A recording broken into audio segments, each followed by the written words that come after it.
Hey guys, this is John, and today I have a very special interview for you. His name is Patrick Gergen. Patrick and I have known each other for quite some time, and I'd like to introduce him to you now. John, how you doing? I'm doing good. Thanks Good. for coming out and hanging out with us for a while. Hi, everybody. So I understand you have a very interesting opportunity in a very unique market. Can you tell us a little bit about that, please? Sure, absolutely. My favorite market is the Kansas City market, Kansas City, Missouri. So let me just back up just a little bit and state that I have purchased properties all around the nation, certainly in the bank bulk packages. And with that, I've been able to find my sweet spot. And by far, my sweet spot is the Kansas City market. All right, and tell me about that. Why is your sweet spot there in particular? Well, the reason I like the Kansas City market so much is because when you buy properties, you can literally buy properties for $30,000 and you can get $500 of rent on the average. And again, I'm sandbagging just a little bit for these properties. So you really get a good bang for your buck. Now, if you're going to buy a house for $100,000 a month, will you get $1,000 a month in cash flow, in rental income each month? Probably. Some spots yes, some spots no.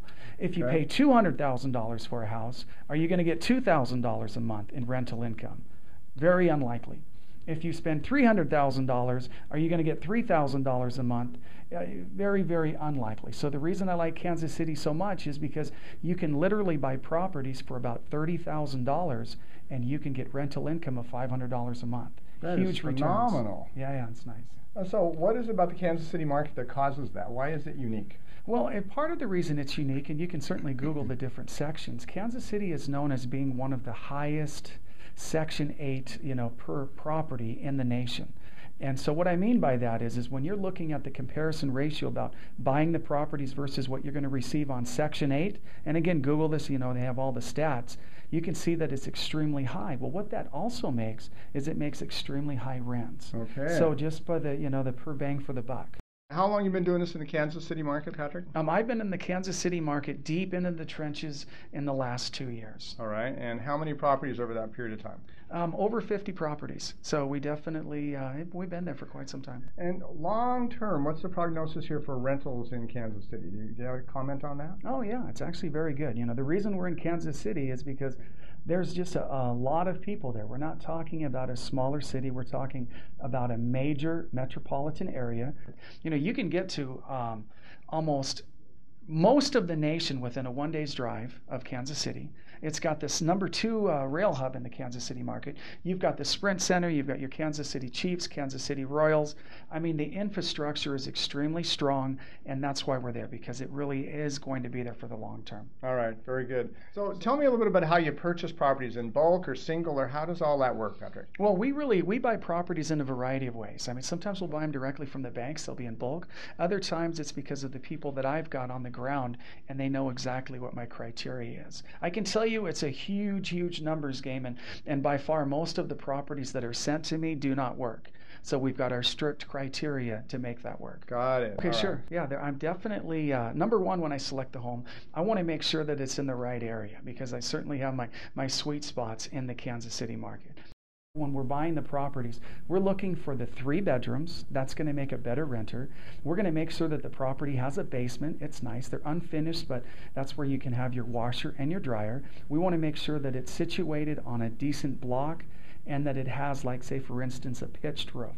We're not looking for any flat roofs or anything that could be a maintenance hazard in the future, a maintenance issue. Got it. Now, I'm very interested in the management of this. These are properties that investors here would purchase with the idea of putting a renter in. Obviously, the renter's already there. Is that correct? Correct. Okay. Correct. And what about the management? So, this is hands-off. We're a long ways away. How do you have that handled? Well, the management actually is extremely key, to the point. Okay, so you have the team in place is what you're telling me to deal with this now. Absolutely. And one of the other things I like to comment on that is, not only do I have the team, but I never put myself in a position where I have to count on any one person.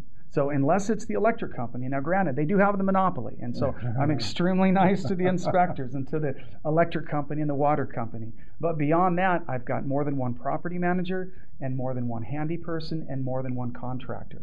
So I'm not relying on any one person. And you also are going to find out when you're working with me, I don't just put bodies into these houses. We're definitely selective, and we're putting quality people into the places. So that makes a big difference. It's really a matter of just giving everybody the respect they deserve and making the end result and the most important result revolve around the person that lives in the property. So many people want to focus on the investor or myself, the asset manager or the contractor. It has nothing to do with anybody in comparison except to the person that actually lives in the property. If you build it around them and you build it backwards, you can come up with a much better system. Got it. If somebody wants to buy a property, do you have the lenders lined up, and how do they contact them? And you can be able to guide them through that process as well? Oh, sure. Well, and that's actually, you can consider this good news, bad news. The reason I think it's good news is there won't be a mortgage in place. And so therefore the risks are extremely low. Most people don't realize, and again, we've certainly sold properties to different people in Canada, they're buying properties for $30,000. I've literally had people tell me, okay, I've got the $30,000. Now, what am I going to get for a loan? They don't realize they're buying the whole entire house for $30,000. So there is not going to be a mortgage in place. You pay all cash, and I just think that it's a lot better and safer situation. But no, everybody that we've ever sold to, they're paying all cash. Sometimes it's through their retirement account, and other times it's just through their checking account. Okay. In fact, people do use their IRAs to buy. I mean, I'm very picky on who you're going to use with an IRA company, so I think that like everything else, you want to be very selective if you are getting ready to open up an IRA account, who you're going to put your money with, because a lot of people don't realize it, but some of the IRA companies are not FDIC insured, so there's just a lot of knowledge to be gained when you're working with people like myself. All right. So you got to a point that I really wanted to ask you about. So you have people purchasing properties in their IRAs. All that great cash flow is coming right back into the IRA tax-free, basically. Yeah, absolutely. That's what they're doing. Yeah, purchasing it through their IRAs, and then again, I'm extremely opinionated on who you use for that company as well. If you've got somebody that you love, that's great. But the only thing that I can say, and I will continue to say, is that if you do have your money in an IRA account, question number one: are they FDIC insured? What's the long-term prognosis here for Kansas City? Is this going to be a rental market that's good for a long time, or can we ascertain that? Oh yeah, no, absolutely. Kansas City market is extremely solid. Here, how long do you think this opportunity is going to last in Kansas City for investors who want to purchase there? Are prices going to go up? Is there something we should be aware of here that's going on? I think that it will go up. I mean, the nice thing that we've got, and again, when you're looking from, like, say, for instance, the bulk REO side, you've got about 1.9 million assets that are currently being tied up. I kind of call it the dam. And with those assets, and again, I'm talking about, Fannie Mae, and I'm also talking about like 22 other banks. At some point, they're going to release those properties, which is going to be even better in the Kansas City market because it's going to create more inventory. There's definitely a lot of opportunities to be had, and there's so much to be said for being the first one to market. Okay. You want to have your systems in place. You want to be set to be able to buy properties because at some point, I always joke around, I say at some point they're going to blow that whistle and they're going to kick us out of the pool. And I'm going to be screaming, holding on to the handrail because I'm not going to be the last one out. So it's a good market to be an investor as long as you're being conservative and you surround yourself with the right team. Got it. So Patrick, I want to just kind of summarize what's going on here. You buy properties in bulk in Kansas City. Yes. So you're able to get the bulk deal.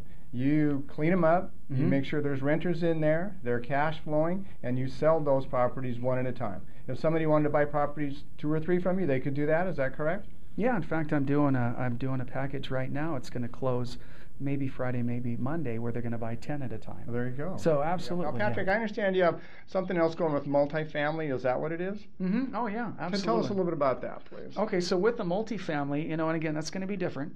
With multifamily, my absolute favorite market in the nation is Dallas, Texas, and the property that we're getting ready to close on now is Timber Park Apartments. It's located, for those of you interested, it's located at 2700 North Buckner, 158 units. It's your classic bank REO discounted property. Interesting. We're going to do your standard value adds, increase the occupancy, we'll increase, and take care of the deferred maintenance, and then we'll be able to, the plan is to be able to get that property refinanced. Okay. So it's really good. And one of the things that started Patrick and I on this conversation, which led to Kansas City, is that we have lenders available that we can do multifamily property financing, and properties that are deferred in maintenance or properties that may are under rented, we can look at that on a proactive basis to see what's possible there with some of our lenders, which gives us a little more flexibility in some of the financing we can offer. Exactly. Yeah, and just to give a little plug too with John, I can tell you that the reason I've dealt with John so much is because he's extremely creative, and as the market changes, so does John, which is huge. I mean, it's I think most of your clients, maybe I shouldn't say most, many of your clients are investors, and I know that because of the number of people that I've been involved with. You know, you're right, and the change is true. 3 years ago, all of my clients were investors. Now, not so much.